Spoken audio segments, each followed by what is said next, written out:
You look so uncomfortable. His name is One-Eyed Todd. Hey, welcome to the first video of my channel. Today I thought that a perfect introduction to my channel would be for you to get a taste of who I am and what are my reading interests. So I thought that I would do the Booktube Newbie Tag. Now, I don't know if you knew, but there's actually two versions of this now. There is the original one by BetweenChapters and there is a revamped version by FatBlackCat. I think both versions have great questions, but if I were to do them all, it'd be a really long video. And so I just picked some of the ones that I like the most, and that's what I'm gonna answer today. The first question is, what is your name and where are you from?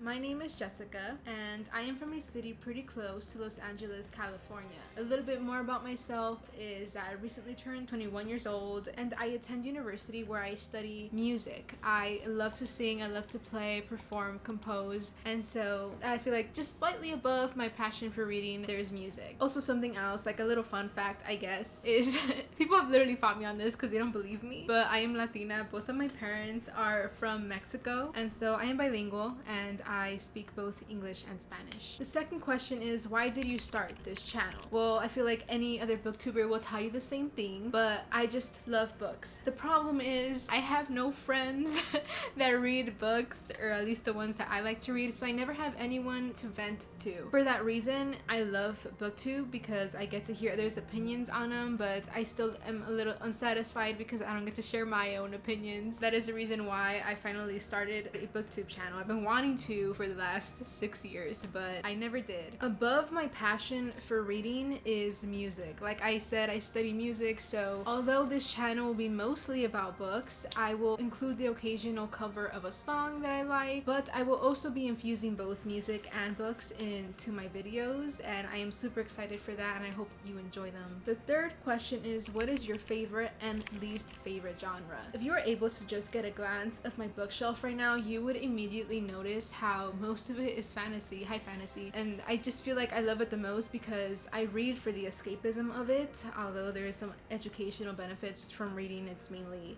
just to not be in the real world.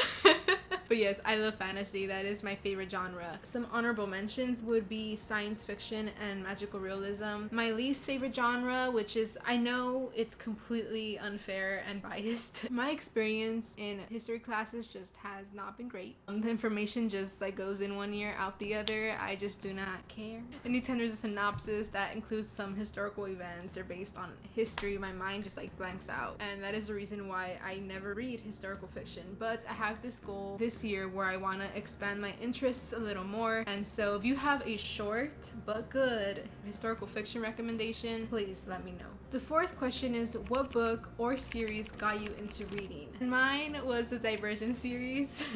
I feel like I need to give credit to the movie because it's the movie that even made me contemplate buying the series. So when I saw the movie, I was like 14, and I left that theater feeling overwhelmed because I had never watched a movie that I loved so much. I couldn't even talk about it with anybody because it was just overwhelming. It was scary, really. I never felt that way about anything.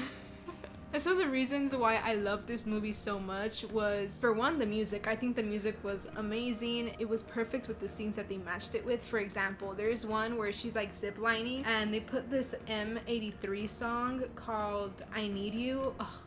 That song is so beautiful. I love it so much. If you haven't heard it, go hear it right now. But you have to listen to it at night while you're in bed and you have your headphones in at full blast. I think it's chef's kiss, honestly. Another thing that I loved about the movie was the setting. I think it was very captivating and interesting. Also, the actors were fantastic. I feel like they portrayed the book characters very accurately. Even though the movie excluded some of the characters from the book series, I feel like it's okay. I don't think it took away too much from the plot. The first movie though, I feel like the second movie and third movie, they changed directors and it just didn't hit the same, you know?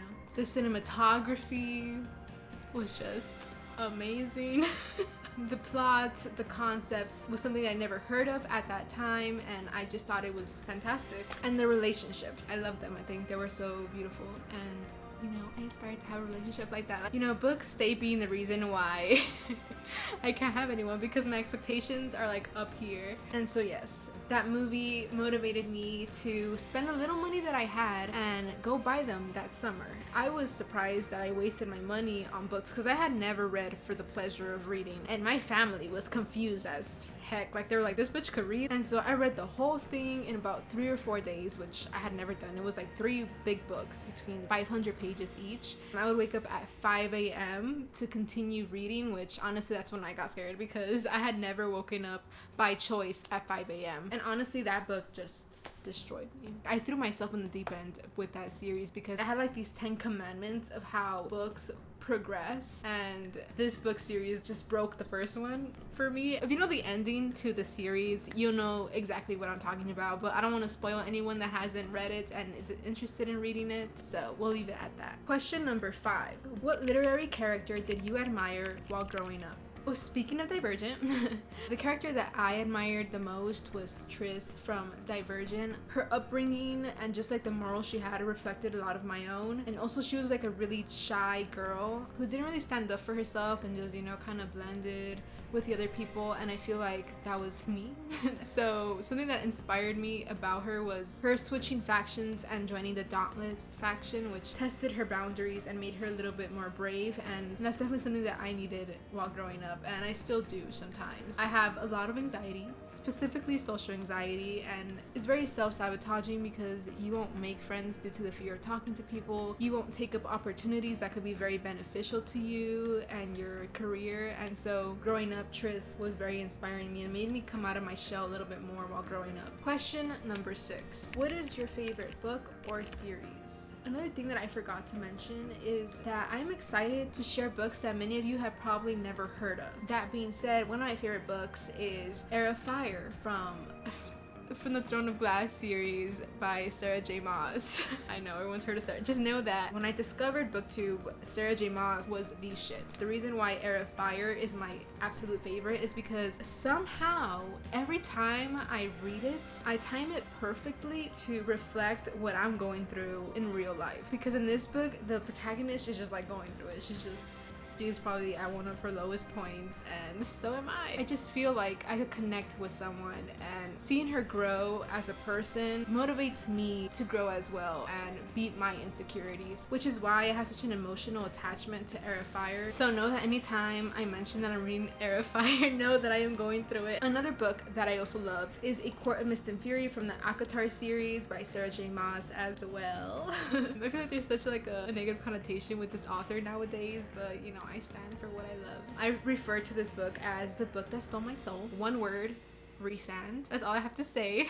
I just love this book. I love this series. I feel like it's one of my favorite series. A lot of the plots that interest me have to do with the character learning how to control their abilities and, you know, just training with them, and this plot focuses on the protagonist learning how to manage her abilities and how she uses it when it comes to combat. So I found that super interesting. The relationship that the protagonist and the unexpected love interest have, Resand, was just beautiful to me, and I love it. And the third book is A Monster Calls by Patrick Ness. This book, let me get it. This is one of the few books that I have here in my off-campus apartment.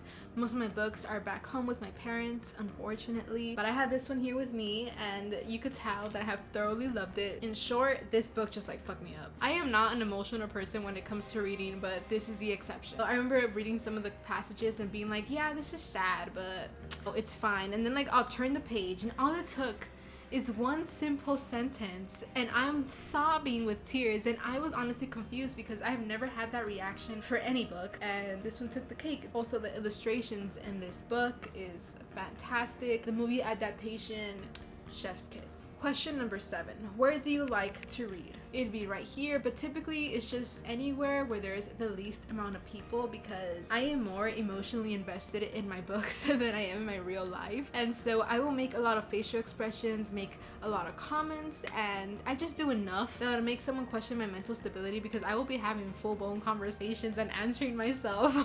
I guess it's another reason why I'm also doing a booktube channel, just because I already talk to myself. I might as well record it and talk to you guys. Question number 8. What literary world would you like to live in? Now, I have established that I love fantasy, and for that reason you would assume that I'd have a favorite world, but I don't, because a lot of the plots are about how corrupt the world is, so it never really seems appealing. But if I were to choose one, I would say it had to be Valeris, which is located where the Night Court is. The way they describe it just sounds so beautiful. They make the people seem like they're very intact with their creative side, and they're just very kind and welcoming. Basically like the complete opposite to what the real world is now. Like no discrimination between them despite their abilities or they're highborn or lowborn. And just everything seems so serene and calm. That's what I need in my life. Okay, so the last question is, what question would you like to ask your favorite booktubers? My favorite booktubers, for one, is Read with Cindy. I find her very funny and entertaining. I just love her personality. The second person is Naya Reads and Smiles. Her character is just so bubbly and she's just so happy and she's just a ray of sunshine and I love her. And then the third person is Books with Chloe. She's just so chill and interesting. I love hearing her opinions on books. She's also like very aesthetically pleasing to watch. I don't know, that's just me. She's great. And so if I were to ask them a question, I would say, is there a book you recommended that you now regret? That is the end to the Booktube Newbie Tag. Thank you so much for watching and sticking to the end if you did. If you feel like this video was not a complete waste of your time, please hit the like button, leave a comment, introduce yourself to me. I would love to get to know you, make some Booktube friends, because that's something that I'm very excited about. Also, if you'd like to see me again in any future videos, please subscribe. I would love that. Please stay safe, wash your hands, please, and practice social distancing. Goodbye. He looks so uncomfortable. His name is One-Eyed Todd.